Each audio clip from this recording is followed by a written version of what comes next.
Hey everybody, back to Chris's Vintage RC Cars. Changing it up a little bit this time. Instead of doing an actual car, I'm going to talk about electronics, specifically controllers and chargers of the era. What we're starting out here with is the Challenger 260. This was the first remote control I ever had. My dad got it with my Hornet.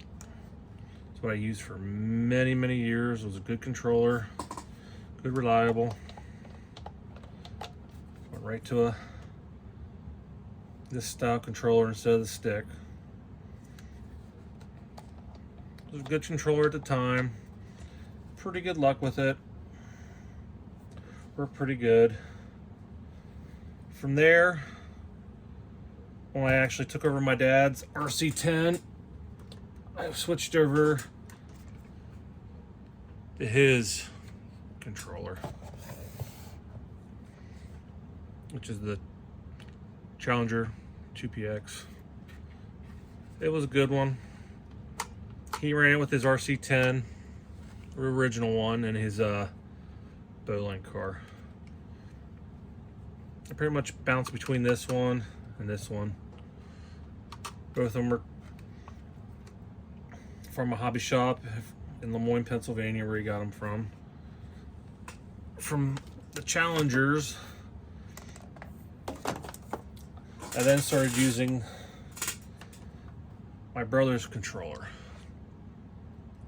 He bought this for his Hornet after he broke his high-tech Challenger remote.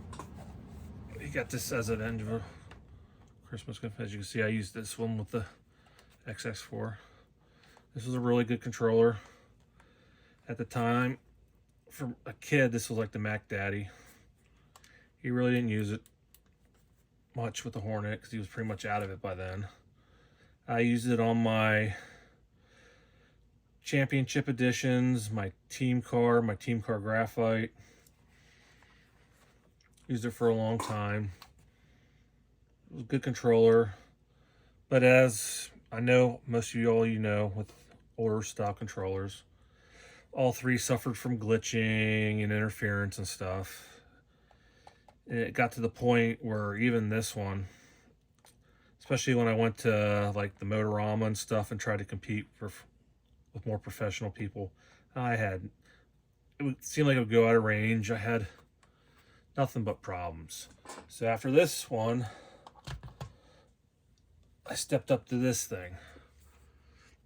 I know at first glance it looks archaic, old, but from, as you can see here, it wasn't a traditional controller. I got this from a hobby shop for a gift. I think it was a birthday gift from a hobby shop, Mel's Hobby in York, Pennsylvania. And I got this after seeing or reading RC articles about it and how it wouldn't suffer from interference. It actually worked really good. I never had any interference going to this style with the PCM controller. But I remember using it, people would tease me, like, it looked like a controller. I was using this late or mid 90s, like 94, 95. It looked like my dad's controller from like the 80s. So they'd actually kind of laugh a little bit, but when I was out there running, it had great range, never had any interference. They stopped laughing. So this was basically the last controller I ended or really used when I stopped racing or messing with RC cars. And then many years later, after taking a break, I started collecting other controllers, ones that were round that I saw in the magazines that were cool, had all the fancy dials and buttons. Airtronics.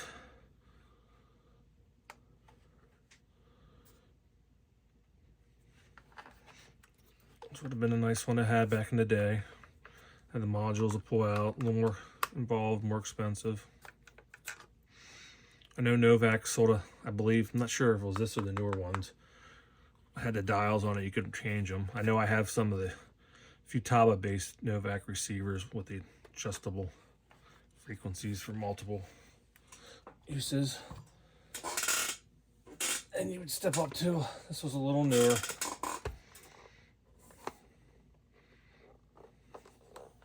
Said more professional. Wouldn't have been able to be obtained by me.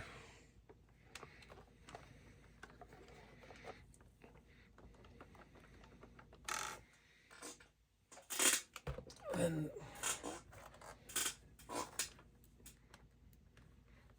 nice, another higher end caliber.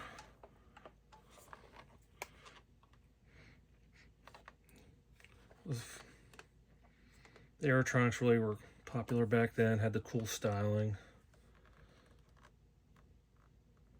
Futaba was plainer, but they were like more popular, more affordable.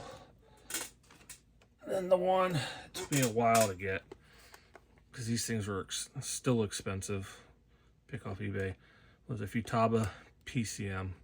That's why I got this PCM, because this was a lot more affordable back then. This was, I can't remember, probably around $100 or something. I'm sure this was a couple hundred, or if not.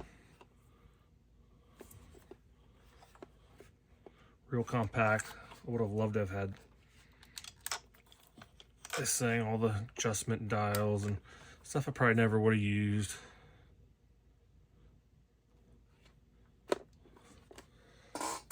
Then we got, this isn't the newest, but this is when I got back into it. Switching over to the Spectrum with a 2.4 gigahertz, which was a godsend. Not having to deal with interference. Awesome range.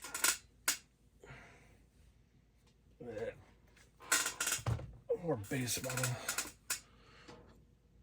Spectrum. But they're cool how they, some of the cars I have telemetry on them, give me the motor temp and stuff like that, RPM. Okay, and from controllers, this will be a lot shorter. We go to chargers. The first charger I ever had was this MRC charger.